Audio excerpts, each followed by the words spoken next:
नमस्कार, our voice news में आपका स्वागत है और मैं आपके साथ अलविया सिद्दीकी। नजर डालते हैं मध्य प्रदेश के कुछ खास खबरों पे। पुलिस के ऊपर हमला करने वाला इनामी बदमाश बन्नो को 8 जनवरी 2022 की रात्रि को विश्वसनीय मुखबिर की सूचना पर कलवार के जंगल में दबिश देकर गिरफ्तार किया गया, जहां पर थाना प्रभारी शिव मूरत यादव और उप निरीक्षक लोकेश सिंह कुशवाहा, रमेश पचलानिया, सहायक उप निरीक्षक विनय तिवारी, रवि वर्मा, आरक्षक ज्ञानेंद्र सिंह, अर्पित जायसवाल, मोहन सिंह चौहान, लोकेंद्र और राजकुमार का सराहनीय योगदान रहा, जिस पर 10 से अधिक मुकदमे दर्ज है, जिसके ऊपर राष्ट्रीय सुरक्षा अधिनियम के तहत कार्रवाई की जा रही है। पूर्व विधानसभा की लोकमान्य तिलक मंडल के अंतर्गत रहने वाले भारतीय जनता पार्टी के वरिष्ठ सदस्य राजेश भार्वेकर के साथ बेलबाग थाने में पदस्थ एसआई संध्या चंदेल के द्वारा अभद्र व्यवहार करके मारपीट की गई।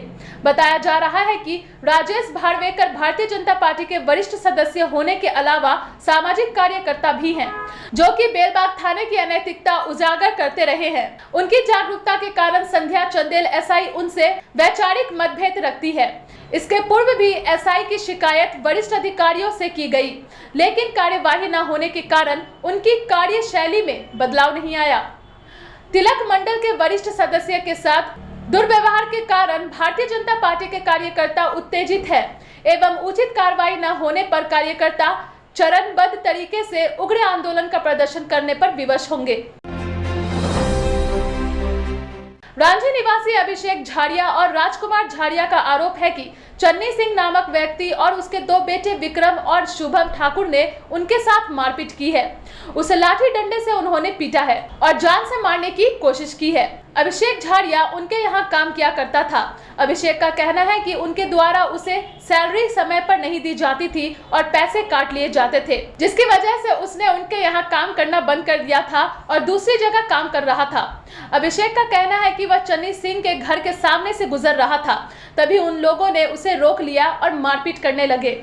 जब उसके पिता राजकुमार झाड़िया ने आकर बीच बचाव किया तो उसके पिता का भी लाठी डंडा से उन लोगों ने पिटाई कर दिया। इस संबंध में रिपोर्ट दर्ज कराई गई थी। रिपोर्ट दर्ज कराने के बाद भी पुलिस द्वारा आरोपियों पर कार्रवाई नहीं की गई। उल्टा आरोपियों ने अपने घर पर पत्थर फेंक लिए और राजकुमार और अभिषेक के खिलाफ रिपोर्ट दर्ज कर दिया। पुलिस ने उनकी रिपोर्ट पर कार्रवाई नहीं की थी, लेकिन चन्नी सिंह की झूठी रिपोर्ट पर उनके खिलाफ कार्रवाई की जा रही है।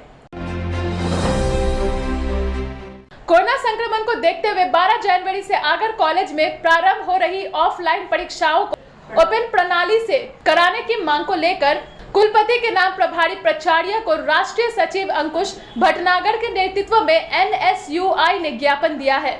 इसके साथ ही जिले के महाविद्यालयों में रिक्त पदों पर स्थायी भर्ती और सोयत महाविद्यालय का नाम जिले के शहीद सैनिक बनवारी लाल राठौर के नाम पर करने के साथ ही आगर लॉ कॉलेज में प्रति सेमेस्टर ली जा रही है। अधिक फीस को कम करने की मांग भी ज्ञापन में की गई है। शासकीय उत्कृष्ट उच्चतर माध्यमिक विद्यालय आगर की प्रयोगशाला बिल्डिंग में लग रहे केंद्रीय स्कूल के संचालन को लेकर अब विरोध के सुर उठ रहे हैं। अपने समर्थकों के साथ विद्यालय पहुंचे एनएसयूआई के राष्ट्रीय सचिव अंकुश भटनागर ने इस व्यवस्था से उत्कृष्ट विद्यालय के छात्रों की शिक्षा प्रभावित होने का आरोप लगाते हुए केंद्रीय विद्यालय कहीं और लगाए जाने की मांग की है। वहीं घटनाक्रम के दौरान विद्यालय पहुंचे जिला शिक्षा अधिकारी कुशवाहा ने व्यवस्थाओं में आ रही कमियों को जल्द ही सुधारने का आश्वासन दिया। कोरोना वायरस संक्रमण बीमारी को रोकने के उद्देश्य से गाडरवारा नगर की जनता को व व्यापारियों को जागरूक कर रहे हैं। जब जब कोई बीमारी भारत देश में आती है, मैं लोगों को जागरूक करता हूं। चिकनगुनिया की बीमारी जब आई थी, उस समय में मैंने चिकनगुनिया का रोल किया था। डेंगू बीमारी जब देश में आई, उस समय मैंने डेंगू का रोल किया था, लोगों को जागरूक किया था। चर्चा के दौरान कहा कि 3 साल से कोरोना वायरस बीमारी अत्यधिक फैल रही है।